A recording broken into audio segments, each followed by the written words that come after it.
Welcome, luxury enthusiasts, to the Luxury Travelers Podcast, hosted by Rodney George. The ultimate passport to opulent destinations, extravagant experiences, and unparalleled indulgence. Whether one is a seasoned jet setter or daydreaming of the next lavish getaway, the Luxury Travelers Podcast has it all covered. So buckle up and prepare for a journey into the lap of luxury. Now, your host. Well, good afternoon, good morning, good evening, whatever time it is when you're finally getting around to watch this episode. I have a very special guest. We're still, as you know, we've been focusing a lot lately on the expedition area of the world of travel. And I have with me today Rachel Woodward, who is Vice President of Field Sales at Lindblad Expeditions. And she oversees the entire sales force team, including regional sales directors, to make sure that all of her travel partners around the country and around the world needs and requests are met. So Rachel, welcome to the show.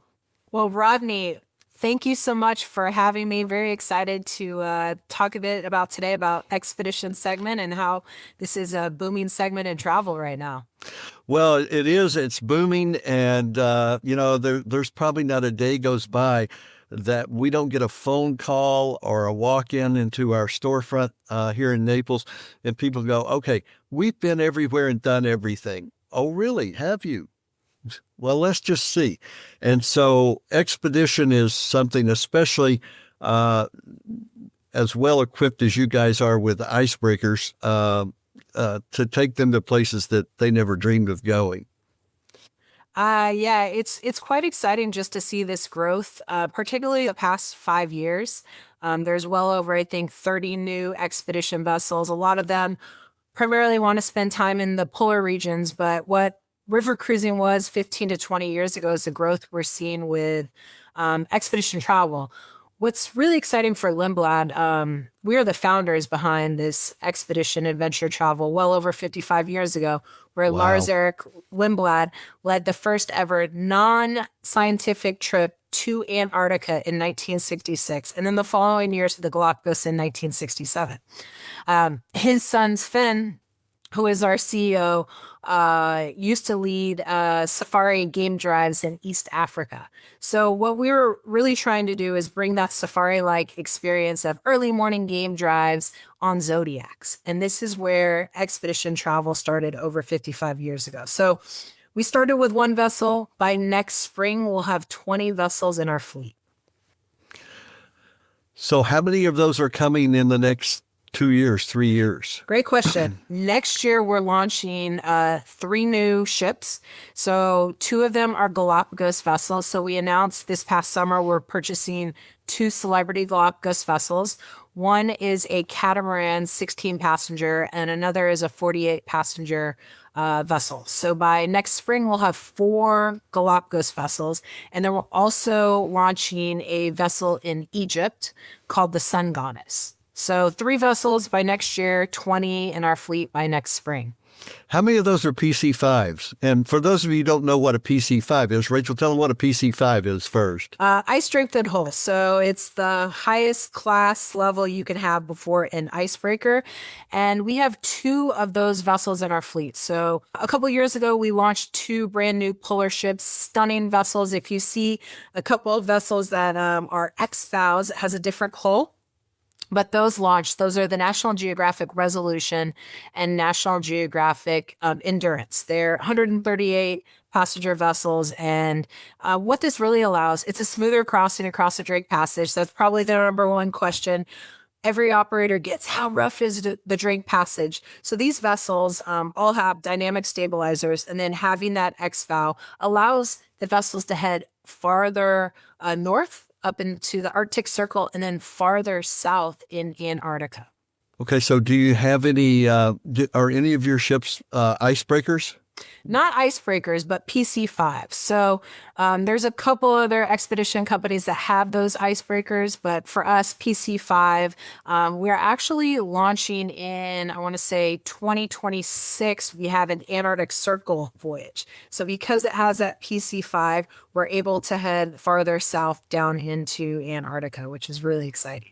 In comparison to the Arctic versus the North Pole, how close are you going to get to the true North Pole on an Arctic sailing with you guys? Oh, great question. We offer, the Arctic is quite large. One of the questions we get a lot is, my clients want to go to the Arctic. Where exactly do they want to visit, right? Because we visit Norway, Svalbard, Iceland, Greenland, Canadian Arctic, and Northwest Passage. How cold do you want to be? Yeah, how cold do you want to be? So we're able, the really unique thing too, if clients want to see polar bears, right? We have a voyage called Land of the Bears.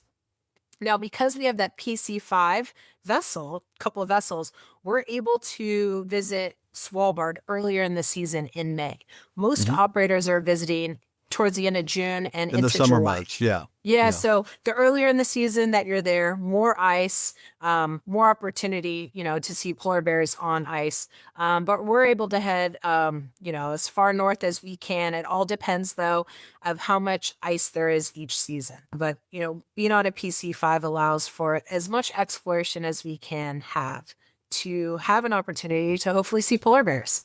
Emphasis on hopefully, I guess, but still that going that early, you're a lot more likely to see them than you are in the summer months, I would guess. Yeah. And, I always say too, sometimes, I'm sure you get those questions about, my clients want to see the Northern Lights. There's no guarantee for that. We're visiting a very remote area of the world.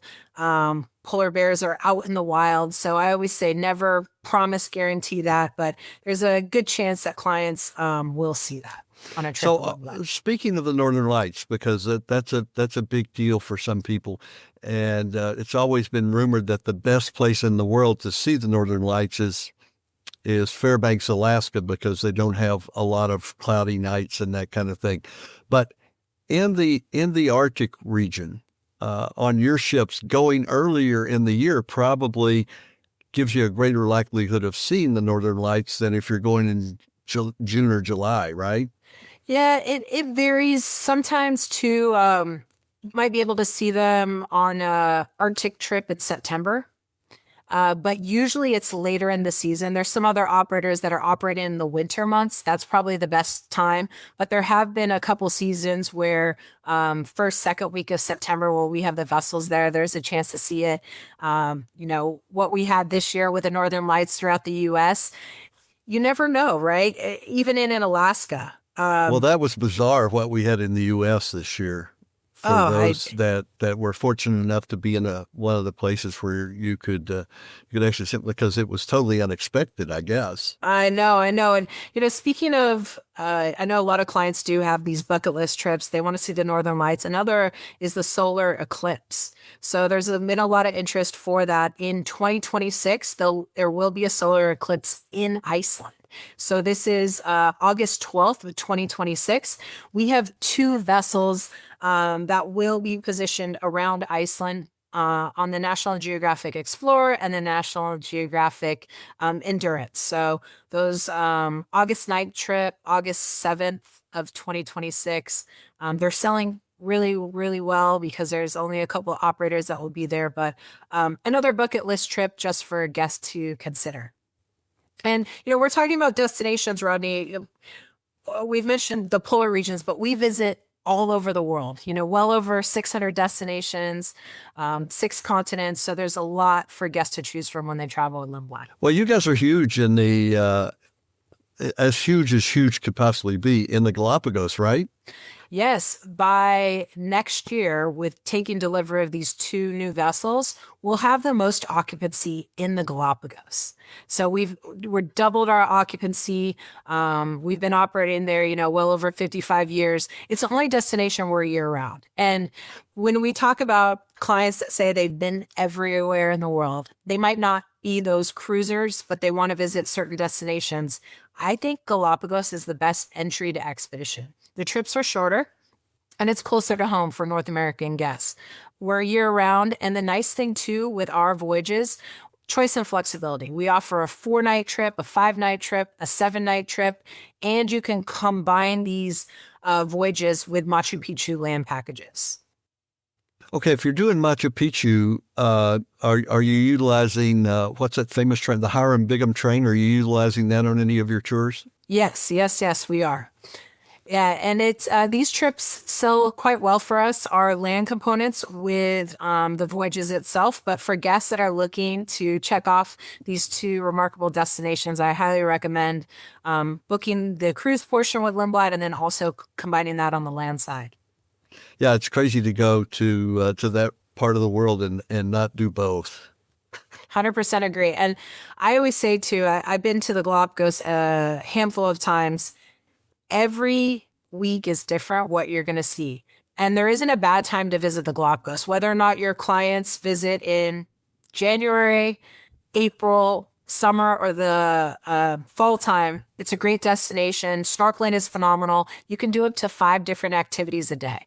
Everything is included too, which is really nice. And I'm assuming you're saying that because it's so close to the equator that the seasons don't exactly. really... And that's exactly, you touched upon that. Being so close to the equator, there isn't a bad time to visit. The water temperature might be a bit cooler in the fall because of the Humboldt current. We provide wetsuits. The snorkeling, though, is phenomenal. You're gonna have certain days where you're snorkeling with Galapagos penguins, manta rays, sea turtles, sea lions. They swim right up to you, and the wildlife there has no fear of humans. So once you go on your first expedition, you become hooked on it. More than likely, I say your next voyage will probably be to Antarctica or the Arctic.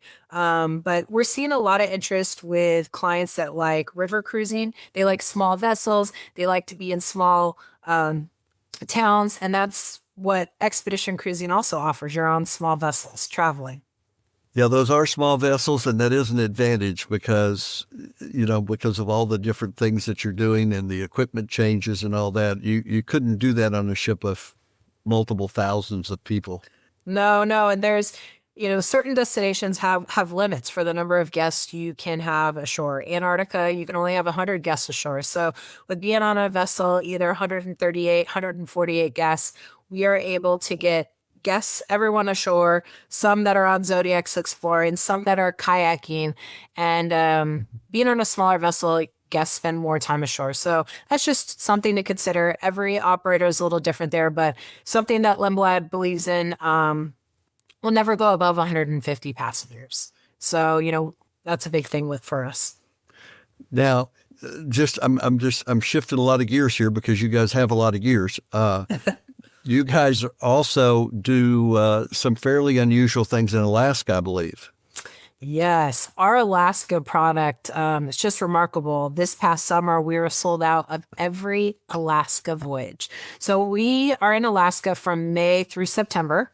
We have 4 vessels in Alaska, 2 48-passenger ships and 2 96-passenger ships. What makes us unique in Alaska? All 4 vessels are registered in the U.S. So we do not have to begin or end out of Vancouver, Canada.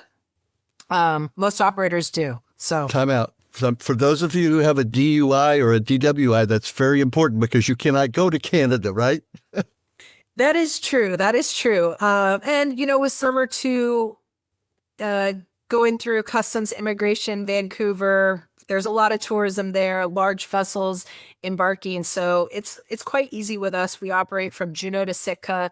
We have multiple itineraries ranging from, 7 up to 15 days in length, but we're visiting small towns, right? It's not the large ports of call where Ketchikan you see on every itinerary.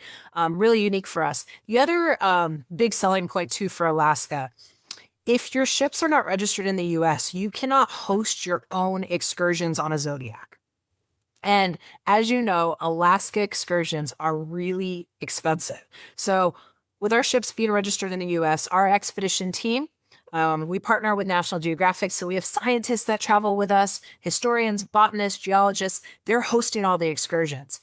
And as the vessels range from 48 to about 100 passengers, we can drop the Zodiacs down within 10 minutes. get guests on these zodiacs and explore ashore, seeing, humpback whales in the water, being close to some glaciers, and just some really unique experiences. Well, I haven't experienced Alaska with you guys, but when you say you can be in the water in 10 minutes, how difficult or how easy is it for people who maybe have some mobility issues to get onto those zodiacs off your ships? Another great question. We cater to all different activity levels, all different age groups, as well as mobility challenges. I just say guests need to be able to climb a flight of stairs, play around a golf, go on a mile walk. We can assist guests getting in and out of the Zodiac. So we always have an expedition team there. They use the sailor grip. So it's pretty easy to get in and out of the Zodiac, but it's more about, I would say, going ashore. The terrain can be a bit rocky. So guests just need to be able to walk themselves. If they're using a cane or a wheelchair, if they need assistance walking, it might not be the best product for them. But we have guests that have knee, hip problems. We're able to accommodate that. If let's say that one spouse has an issue and the other one doesn't, is that person going to have any mobility issues on board if they have a walker or something, for example? It varies by vessel. A couple of our Alaska ships, as they're much smaller, they don't have elevators. So okay, I guess that should have been my question. Exactly, I guess, exactly. So the two smaller vessels, National Geographic Seabird and Sea Lion, they do not have elevators. So yeah. I would probably look at National Geographic Venture or the Quest. They do have that.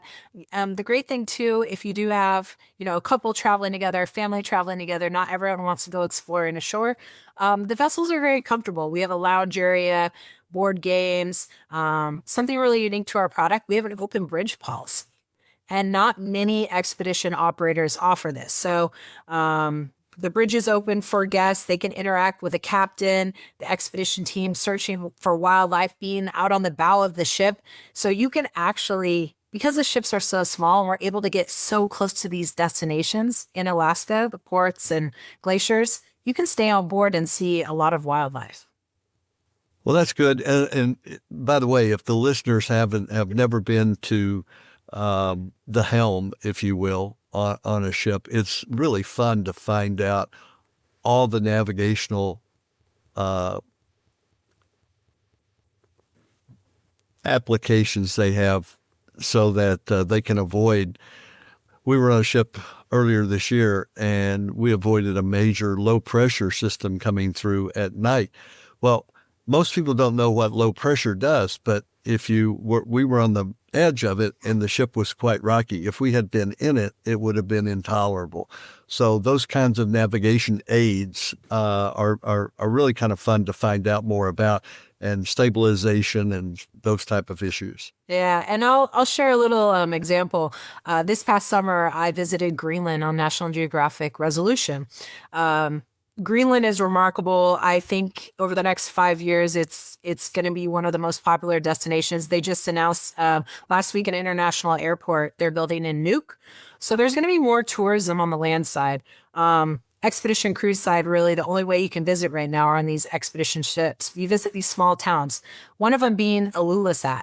It's one of the largest ice fjords in the world. It's a UNESCO World Heritage Site. After dinner, so there's these huge icebergs everywhere. After dinner, it's daylight almost 24 hours a day.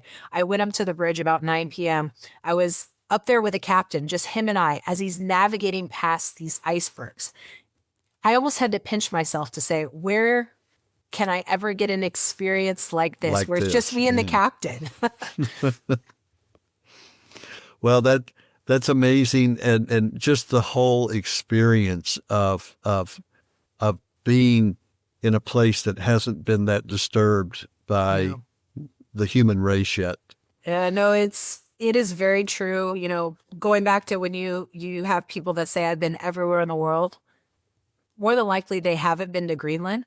And Greenland is one of those destinations that is so special because it's the cultural side that makes Greenland unique with the Inuit communities.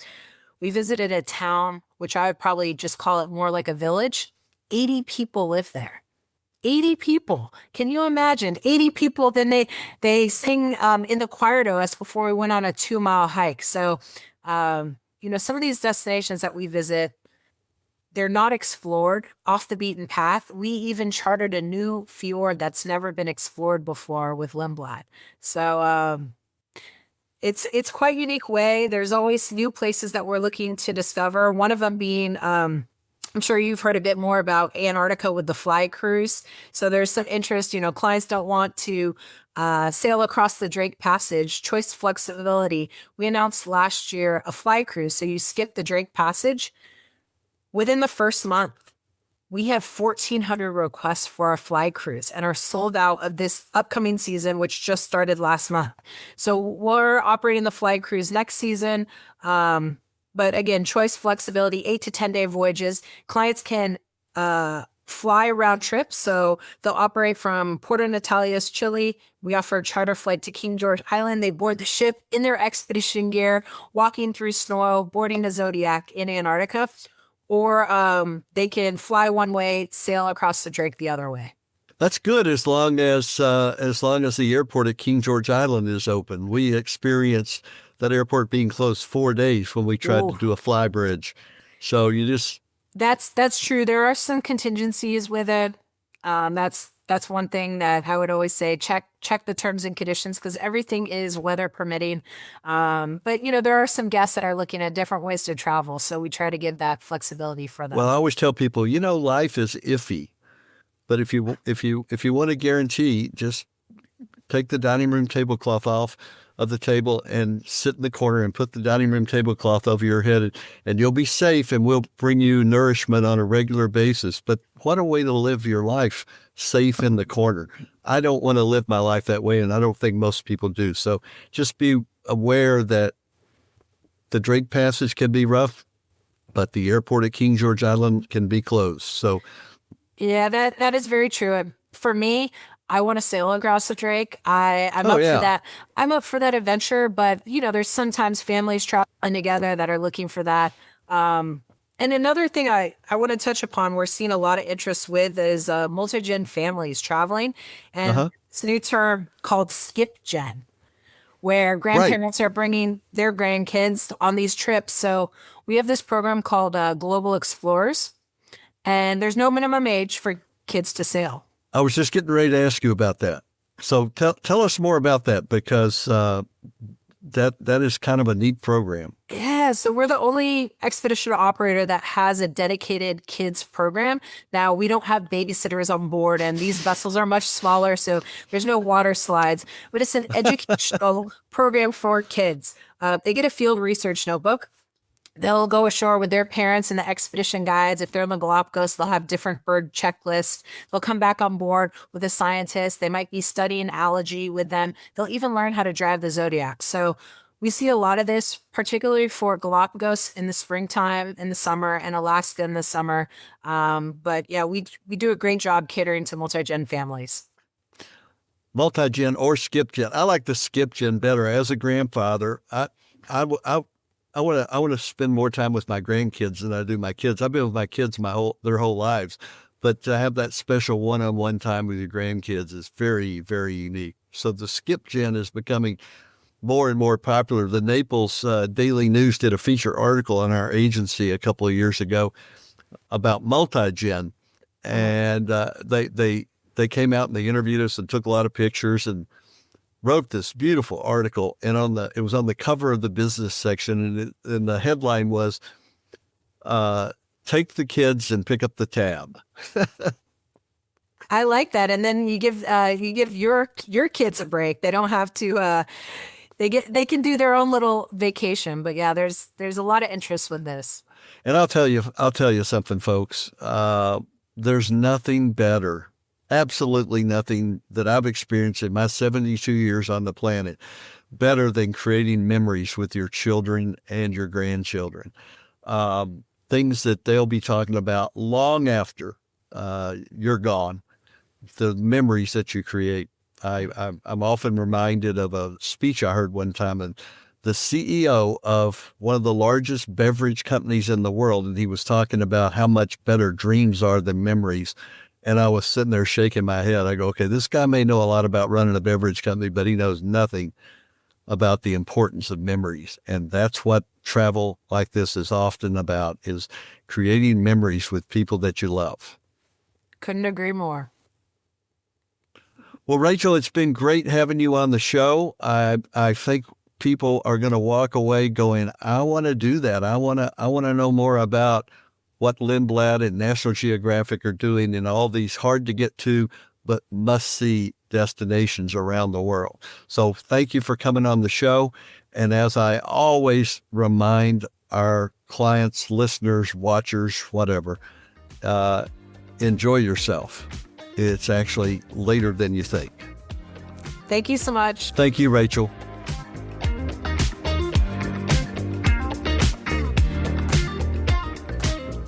Thanks for joining us on the Luxury Travelers Podcast.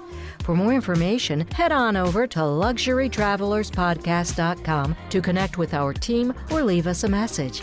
Until next time, safe travels and savor the extraordinary.